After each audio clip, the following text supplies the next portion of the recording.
Selamat berjumpa lagi dengan saya RB di sini. Oke. Sudah beberapa hari atau mungkin sudah beberapa minggu ini saya belum memposting lagi, membuat video analisa di market forex. Nah, sekarang saya coba mulai lagi untuk di pound sterling terhadap US dollar sini. Nah, satu biasa untuk mulai analisa ini, saya mulai dari analisa di daily dulu, seperti ini. Untuk melihat skenario prediksi pergerakan harga berikutnya. Ini seperti ini. Ini adalah prediksi harga kalau market harga turun. Di sini, seperti ini. Jadi, setelah beberapa bulan barangkali ya, sejak Juli, kita lihat sejak bulan Maret tahun 2020 itu harga dolar pound sterling itu menguat ya, sampai di sini, membangun kanal paralel ABC ya, dan sekarang sedang membangun sebuah korektif terhadap ABC tadi, membangun gelombang X, sehingga di sini akan turun ya, di sini turun. Nah, ini membangun pertama sebuah korektif gelombang ABC ini, yang merah A, B, C, dengan masing-masing subgelombangnya. Untuk A-nya terbangun dari A, B, C, kemudian yang B-nya adalah yang ini, A, B, C, D, E. Sampai sini, C, D, E. Nah, setelah ini akan membangun C. Jadi ini baru membangun B terakhir selesai, dan akan membangun C. Dengan C-nya bisa jadi ini nilainya di antara sini ya, hingga sampai sini. Sehingga ini karena paralelnya membangun sebuah garis baru menyentuh gelombang C ini. Jadi setelah B terbentuk, harga akan jatuh membangun C. Dan pembangunan C-nya ini adalah bisa berupa zigzag, ya, zigzagnya seperti yang gelombang A, atau bahkan sebuah impuls yang cepat ya. Berbeda dengan ini, kenapa ini tidak dikatakan sebagai gelombang C yang turunnya ini? Karena ini turun ataupun naiknya pun juga lambat. Bisa C di sini ya. Itu skenario pertama, bahwa untuk beberapa hari atau beberapa minggu kemudian itu harga akan turun. Ya, membangun gelombang C. Nah, skenario berikutnya adalah dari posisi sekarang itu adalah naik. Kita perhatikan di time frame yang lebih kecil, di 6 jam ya, 6 jam seperti ini. Ini mirip ya. Ini ABC. Pertama yang dibangun adalah A, B, C, D, E. Sebuah triangle, ya, triangle normal ya. A, B, C, D, E. Ya.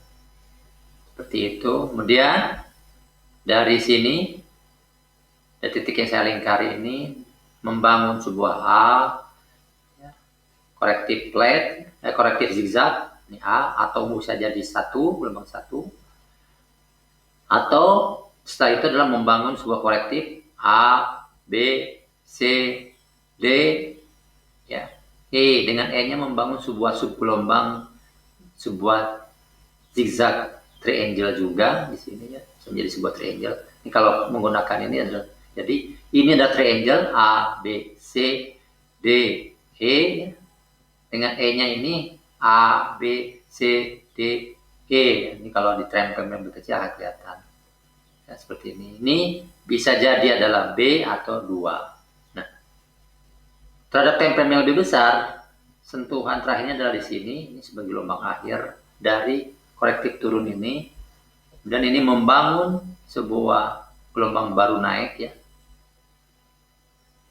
calon naik ya di sini, karena tidak untuk kemungkinan tadi berdasarkan analisa kita di daily tadi, bahwa setelah ini akan membangun E. Jadi kalau kalau dia membangun C ke bawah, ya, maka skenario penomoran Elliott-nya bukan seperti ini, bukan. Ini adalah skenario Elliott-Wave, perhitungan Elliott-Wave untuk kalau setelah ini adalah dari sekarang adalah naik. Jadi ini adalah A atau 1, ini B atau 2. Nah, setelah ini akan naik. Tentunya melewati ini ya, melewati ini. Naik ke atas seperti itu. Ya. Artinya bisa jadi bahwa kalau ini naiknya, kalau dia naiknya hanya sampai di sini, maka ini sebenarnya masih mengikuti skenario yang di D ini. Ya, masih mengikuti skenario D ini. Tapi di mana E-nya itu bukan di sini, tapi E-nya ada di atas sini, sekitar sini. Sehingga setelah itu balik turun. Ya. Kalau dia naiknya sampai sini.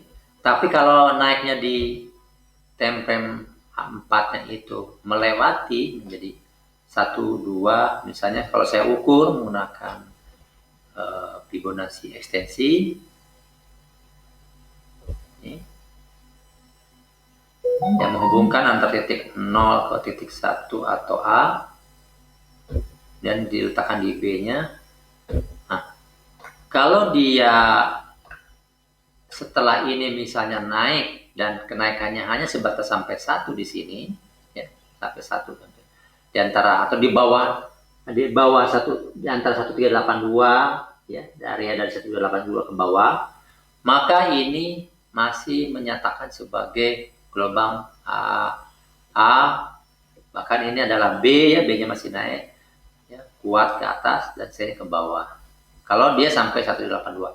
Tapi kalau dia melewati gelombang 161,8, garis harga dari 161,8, ya, setelah ini, maka ini adalah sebuah impuls. Sebuah impuls. Impulsnya kanal impuls, ya, berupa kanal nanti karena B-nya terlihat ini cukup lama, ya, cukup lama. B-nya cukup lama. Kedua cukup lama. Sehingga ini akan berupa kanal impuls sampai sini. Asal melakukan harganya di sini, naiknya sampai sini atas, maka ini kanal impuls. Sehingga ini akan terus naik, ya. Tetapi kalau sebelum ideal sebelum 1 di sini, ataupun misalnya kalaupun ini sampai 1 di bawah 1382 di sini, ini membangun pad B kuat, ya, sampai sini, nanti C-nya ke bawah sini. Dan kembali kepada titik di antara ini apa? Di antara dari sini puncak ke sini sampai sini. Jadi di sini C-nya. Nah, setelah itu terbangun, dia akan naik lagi ke atas. Seperti itu. Jadi skenario pertama bahwa harga akan turun, tapi turunnya dalam hal ini adalah hanya sebatas korektif. Ya. Yang ini, ya. Ya. Membangun C saja, A, B, C, ya, turun. Jadi hanya membangun korektif C. Kemudian sehingga setelah C ini jelas korektif nanti naik sebuah impuls yang lebih besar. Dari posisi sekarang, ya. Nah, sudah dari posisi sekarang kalau dia naik adalah seperti ini. Perhitungan Elliott-Wave-nya seperti ini. Ini korektif triangle ABCDE berakhir di sini. Kemudian dia membangun sebuah gelombang A atau gelombang 1 karena belum lengkap, ataupun gelombang B ataupun 2. Menjadi A atau B kalau ini naiknya tidak melewati 1382. Atau tepatnya tidak melewati 161,8 di antara sini. Jadi kalau di bawah ini lebih besar kejadian di sini sampai sini. Ya, di situ. Nanti setelah ini dia akan turun membangun C, tapi dari posisi ini tetap masih naik, kan, seperti itu. Walaupun nanti gelombang C-nya masih korektifnya C-nya di sini. Nah, kalau tetap naiknya makin besar adalah setelah melewati 161,8 ini. Oke.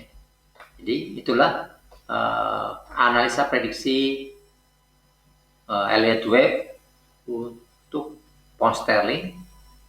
Untuk skenario naik maupun skenario turun. Sekian dulu Oh, by the way, sebelum saya berakhiri ini, tolong untuk silakan untuk Anda like-nya atau subscribe biar Anda masih bisa mengikuti postingan-postingan saya terkait tentang Elliott Wave modern. Ya. Jangan lupa juga perlu Anda ketahui juga, saya sering membuka kelas untuk kalau Anda lebih serius lagi untuk mengetahui dan ingin menguasai Elliott Wave modern ini, bisa hubungi secara japri ke saya di YouTube maupun di Facebook ya, di TradingView ini silakan japri ikuti kelas tentang Elliott Wave ya. Bisa yang dasar, bisa mungkin Anda masih belum menguasai, belum mengenal Elliott Wave, atau yang sudah advance silakan saja. Oke, sekian dulu analisa untuk hari ini. Sekian dan terima kasih.